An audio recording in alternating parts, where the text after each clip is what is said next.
also a movement member for the Civilian Police Accountability Council, which Mike talked about a little bit.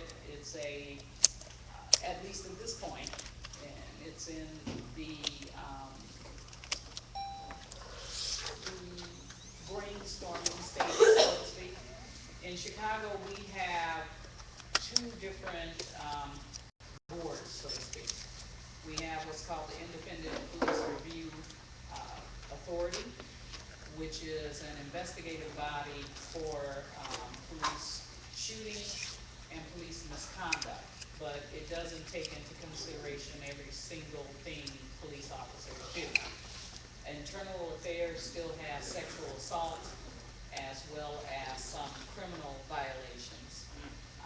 This particular group, and they either call themselves IFRA or the IPRA, is responsible for investigating shootings and also the use of excessive force, bias, that's name calling or saying anything like that, and extraordinary circumstances or occurrences, and that's if you die in jail. And they have a couple of other things that they do. And then we have what's called the police board. And the police board was set up, IPRA was set up in 2007. And it took over for the Office of Professional Standards, which was within the Chicago Police Department. And then they came in, pretty much kept the exact same staff, and they called themselves the Independent Police Review Authority and separated themselves from the Chicago Police Department. But their numbers as far as sustaining misconduct allegations are pretty much the same as they were when they were within the police department. So we believe that they should be replaced.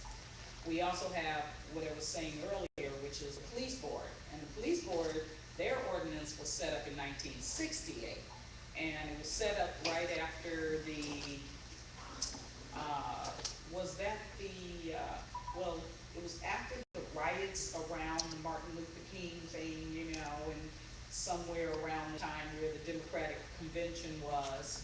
And they are responsible to fire police officers. In other words, no officer can be fired unless they come through them. And they are appointed by the mayor, and there's about 9 of them. And they're supposed to be appointed from the community. And originally they had a pretty decent ordinance. They were responsible to say yay or nay to the budgets of the police department. And as you know, if you look at your budgets within your cities, your police department usually has the largest budget in the city. And this body had the ability to say yay or nay to the budget. Then a group of civilians who thought they were pretty slick decided because this body was not using that power, they would take it away from it instead of enforcing the use of the power. There was an organization called SWIC, Southwest Youth Collaboration. They decided that the police department decided that they needed M14s in their homes, just in case something happened and they had to call out the militia. The officers wouldn't have to go to the headquarters to get them. They could just take them out of the house. And the youth collaborative got about 3,000 signatures together and presented to the police board and said, don't let them do this. And the police board at that time had the power to say, okay, we'll strike it from the budget. We'll not let them do it. Now they don't have that power anymore. So what we did was we said, okay, and another thing that they looked at how often the police officers were fired, because the Independent Police Review Authority reviews something and says we're going to suspend him, we're going to fire him, or we're going to put a little letter in his file. And they send that to the chief of police. And he goes, yeah, I agree. He says, fire him. Well, it was coming down to the police board, and the police board was saying no. So you had two entities that said fire him, the Independent Police Review Authority and the chief, and the police board would say, no. there's a process where the officer gets to go to trial. And based on, what happens in the trial, the police board can say, no, we think he's okay. And so they had a very bad record of that. So we decided neither one of them were doing the job good enough, but between their two ordinances, they were a very powerful board. So we decided pretty much to combine their ordinances and do something that would take the state's attorney out of the because the state's attorney is in there too. So you have the independent police review authority, yeah, the equation, thank you.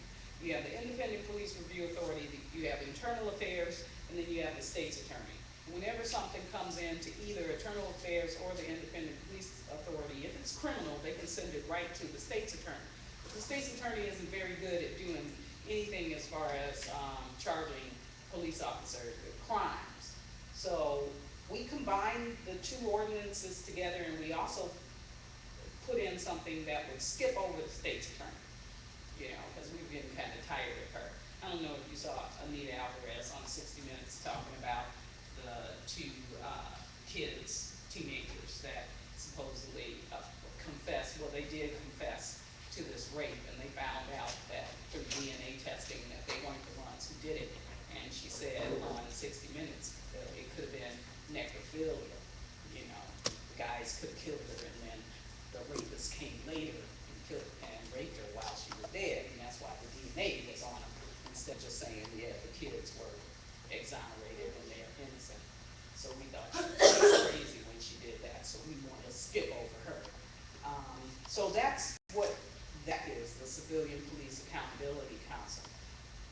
We have a special case, the Rekia Boyd case, and that was Martinez. And what's special about the Rekia Boyd case is there isn't that whole thing about they had a weapon in their hand and so I feared for my life. Rekia happened to be with some guys, and the police officer came out, and he was very disrespectful to this group of four people. Supposedly there was noise, possibly some arguing before, and he decided that he was going to leave his home there in front of his home. He decided that he was going to leave his home and address them. And I don't know if you know, but even if a police officer is off duty, once he does anything that he's authorized to do as a police officer, he comes on duty. So with him saying, I'm going to leave out the house and I'm going to address this group, he immediately comes on duty. So, but they kept calling him an off duty, which makes a difference in a civil case. So he decides that he's going to address him, and he comes up to him and he curses at him. And he's in his own vehicle, in his own clothes, and it's about 1 a.m. in the morning, and they're walking, and they think he's, a guy who's either trying to pick up the girls or he wants some drugs. So they respond to him like he's just any old body on the street. And his response back to them was to shoot. And he shot the guy. He had a cell phone in his hand, and he must have been like, get on out of here, man. And so he shot the phone out of his hand and almost took off his thumb. And he shot Rekia in her head as she was turning to go away. So it went through here and out here. And she laid on the ground for about half an hour. And Anthony ran to a police squad, which was responding to the 911 calls. The one who was shot in the thumb. Yeah. Responding to the 911 calls, he went straight towards them, and the press came out, it was a justifiable homicide. This is the police chief. Well, it looks to me to be a justifiable homicide, but this is the pre-investigation, and when the facts come in, I will say whatever is necessary to say after, and they never apologized to the family for Rikia's death. We had the second deputy apologize, but the chief of police never apologized. He's the one who made the statement. So we decided that this was outrageous. This isn't one of those cases where there was some kind of robbery before, or, they were running from something. These people were walking down the street, they weren't thinking about getting shot. They were in, and it wasn't even the wrong place at the wrong time. This guy, he decided to come out of his house and he was prepared to shoot. And like Martina said yesterday, he must have wanted some blood, because I always say to him, okay, even if I give him Antonio, you give him Antonio, right? You say, okay, Antonio was cursing at you, he was walking towards the car. Even if you did feel a little shaky, there was a police officer who had been shot a couple of days earlier and almost died. And there's something called state of mind or perception shootings. And state of mind and perception shootings is I perceive you have a weapon. State of mind is something has happened, and my state of mind, I'm experiencing post-traumatic stress, blah, blah, blah. And officers experience a little stress once another officer is killed. So he's got these two things going on, right? In the back of his mind, he's thinking about this other officer who was shot and killed, and then you have this guy walking towards you, and he's cursing at you. And you're like, oh my God. So these state of mind and perception shootings, this is what's going on here. And even if I give you Antonio, why'd you shoot the kid? And that's our problem. You had no reason to shoot the kid. To shoot Rekia where you shot her, she had to be turning from you. Now, based on him, he's driving the car like this, and he's shooting this. Antonio goes this way. You follow Antonio.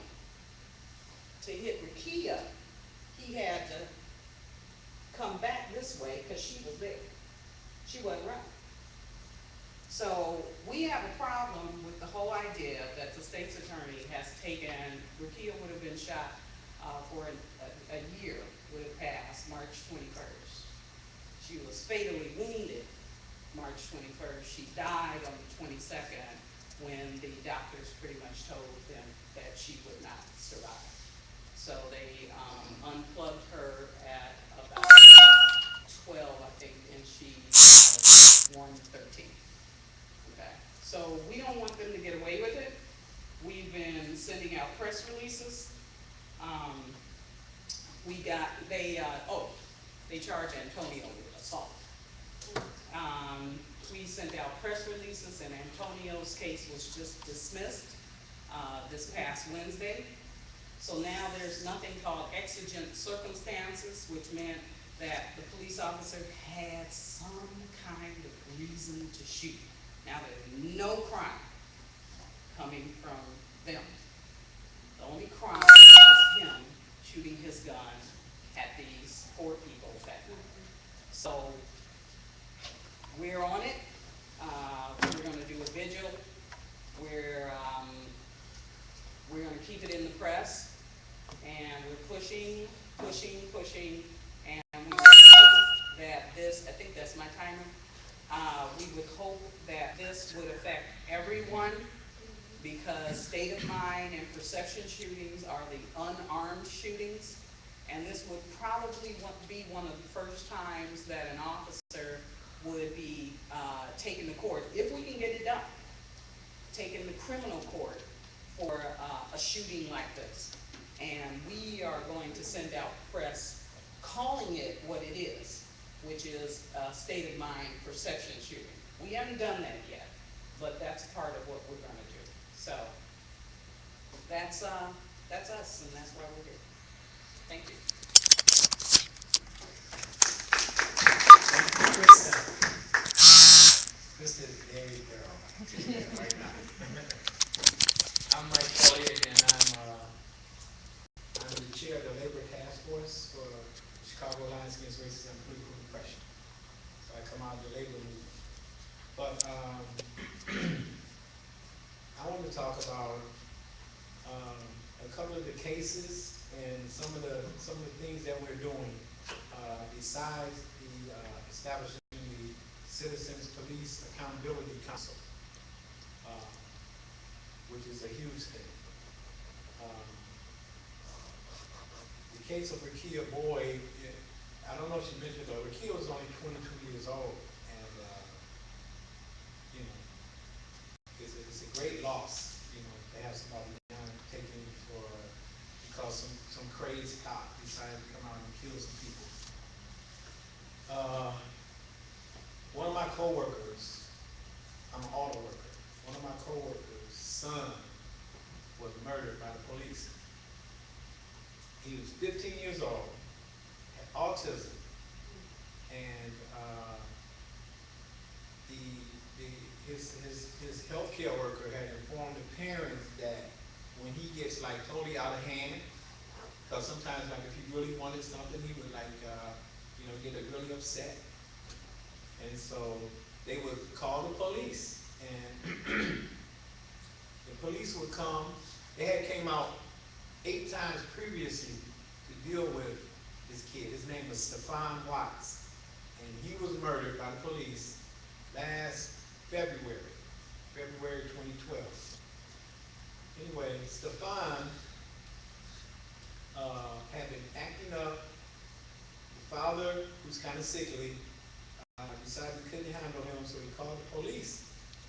And 2 weeks prior, the police had came out and Trevon, not Trevon, Stefan. See, you have all these people who are murdered in my head. And so Stefan was like swinging his arms, and he hit a police on the arm. Oh, black kid hits a white police.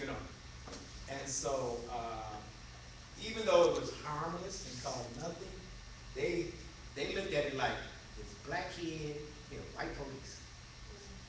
And so they marked him for death at that point. And it came out after they killed him 2 weeks later, and one of them made the comment that he should have been killed 2 weeks ago when he hit the cop. But so they came, and by that time the father he had calmed down, and the father had him under control. So so the father went to the door, was like, "No, we don't need you now. He's all right. Stefan is all right now. He's down in the basement." They're like, "No, we need to see him. We need to see him." They had murder on their mind. And they came to the house.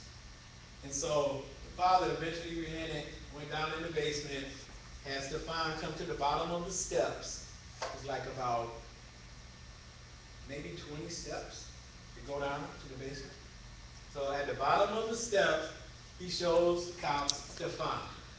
Stefan is holding a butter knife because Stefan is terrorized with the police. When they came 2 weeks earlier, they tased him. So, what that would do to one of us, but to a kid that has autism, you can multiply that by 100. And so he has a little butter knife. I guess he was going to try to defend himself or whatever. So he came to the bottom of the steps. And the cop said, "Knife!" Boom! Then the other cop moved the other cop out the way. Boom, boom! And Stefan is standing next to his father at the bottom of the steps. And that's how they killed him. He died right there. And of course, police chief came out and said it looked like justifiable homicide. The police obviously felt very threatened. Their lives were on the line. The guy had a knife, and 20 feet of yeah. And so, and of course, our great attorney, state's attorney, Anita Alvarez, who's one of the most notorious uh, people in the nation, as far as I'm concerned. Uh, she, also brushed it over and did no investigation, nothing. Nobody, no police charge, of course. And so I've been working closely with that case, with the Rekia Boyd case. But, that's what I'm speaking on. And so it's been over a year. Nobody's been charged. Um, the parents and the family have been very active. They've been pushing and pushing for justice. And right now, out of that, this bill that was created by the family and people supporting the family. And the bill states that it's called the Stefan Edward Watts Law, and it states that all police must receive the proper amount of training when called to deal with people who are disabled, mentally disabled. It requires them to do that. Now, I've come to find out that another way would be even more effective that Sister Krista informed me about was to make sure that, I'm just saying, if anybody wants to adopt this or try to apply it in their states, that I would think that the idea that she expressed to me about it will to require, rather than the police being trained, they would definitely need training, but to require them to bring a healthcare worker who deals often with people with mental disabilities. They would have to have that person with them because we still don't trust the police, even if they're trained for something. So they're pushing this law, and it's gaining support, and they want it on the state level and then the federal level. And so that's what's progressing with that case, and they're still in court. Police still haven't been charged. Anita Alvarez, continues to brush everything to the side, and we're still pressuring her about many things all at once. Another one is the case of Stanley Morgan. Stanley Morgan was a former policeman who became a railroad cop, and he's black. He was driving, pulled over by some white cops, and he showed them his ID. I'm a railroad cop or whatever. That meant nothing to them. They threatened him, got him out the car, roughed him up, and shot him 28 times, and he survived. And so he was charged with attempting to kill, attempted assault, or attempted murder of a police officer because he had a gun in his car. He's a off-duty railroad cop. So since they found the gun, you know. But even if you don't have a gun, in Chicago they have things that they call police that call it's called a sandwich, and what a sandwich is a gun that they will use to plant. A sandwich is a plant. So even if you don't have a gun, they can say that you had a gun, and that gun will be one of the guns that they use to plant on you. But in this case, he had a gun registered to him because he was an off-duty railroad policeman. But they shot him 28 times, charged him with attempted murder of a police officer. He went to trial. It was a hung jury. Uh, Anita Alvarez insisted on re-prosecuting him, and they re-prosecuted him and convicted him of attempted murder and sentenced him to life. He's been in the hospital bed ever since he's been shot, basically, and he's still hospital, still in bed, in prison.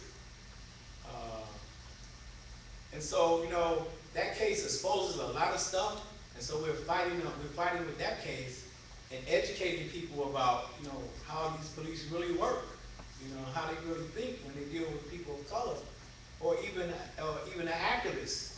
You don't have to be of color. If you're an activist or a person of color, this is how they're going to deal with it. If they could take you out, if they could kill you or imprison you, that's what they'll do. So we're working on, those are just three of the cases that we mentioned so far that we're working on. But we also work with the mothers of police torture victims who are in prison, tortured by the notorious John Burge, the racist, sadist police torturer, who was a police captain in Chicago, and he did it for a 20-year period and tortured on record, over uh, 200 people, but it was far more than that. A lot of people that were so afraid, they didn't even report it. But so men are languishing in prison who were forced into making false confessions, and Anita Alvarez refuses to even grant them a hearing, even though it's been documented that they were tortured and forced into making false confessions. She still won't even grant them a hearing, uh, in those cases. And so these mothers and their families have been just constantly pushing to get justice for their kids. And so, we work with them on a daily basis. And, they become, part of us, And, they attend a lot of our meetings. We communicate with them, phone visits, different kind of ways.